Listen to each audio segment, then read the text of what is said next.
আসসালামু আলাইকুম। আজকে আমরা বাতাবি লেবু মাখিয়ে খাবো।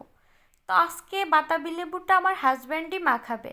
তো প্রথমেই সে বাতাবি লেবুগুলো খোসা আলাদা করে নিচ্ছে। তো প্রথমেই সে একটা চাকু দিয়ে আরেকটা বাতাবি লেবুর গা প্রথমে কাচিয়ে নিল। তো এইভাবে কাটতে তার হাতে একটু ব্যথাই পেয়েছে।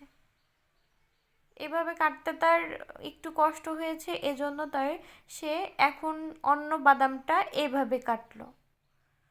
এইভাবে কাটতে তার কাছে নাকি অনেক ইজি মনে হয়েছে।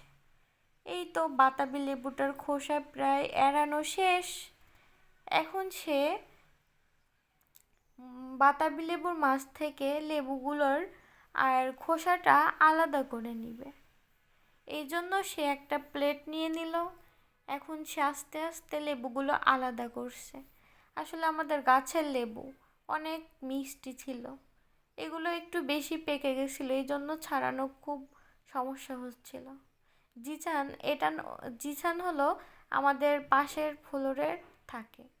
ওরা দুই ভাই, বড়টার নাম হলো জারিফ আর ছোটটার নাম হলো জিসান। তো ওরা ওর আঙ্কেলকে অনেক পছন্দ করে।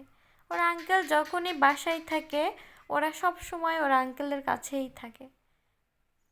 ওর আঙ্কেলের সাথে ওরা টাইম দিতে খুবই পছন্দ করে। এই তো সবগুলো লেবু ছোলা শেষ, খোসা এড়ানো শেষ। এখন এগুলো মাখাবে। তো প্রথমেই সে দিয়ে দিল কাঁচামরিচ। কাঁচামরিচগুলো সুন্দর করে কেটে নিয়েছে। আজকে আমি তাকে কোনো হেল্প করিনি, সে নিজে থেকেই সব করেছে, আমি শুধু খেয়েছি। তারপরে দিয়ে দিল লবণ পরিমাণ মতো। এখন সে দিয়ে দিবে সরিষার তেল।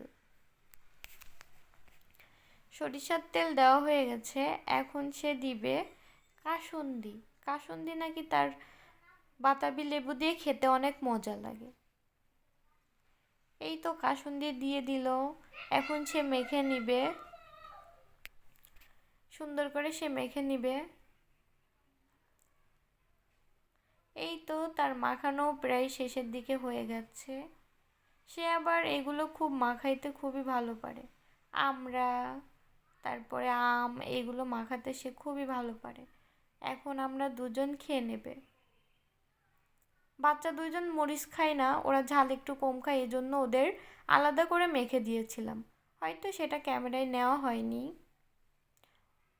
ওদের মরিচ বাদ দিয়ে আলাদা করে শুধু একটু লবণ আর কাসুন্দি দিয়ে মেখে দিয়েছিলাম। ওরা ছোট, ওদের ঝাল খাওয়ার অভ্যাস নেই। অনেক মজা হয়েছে।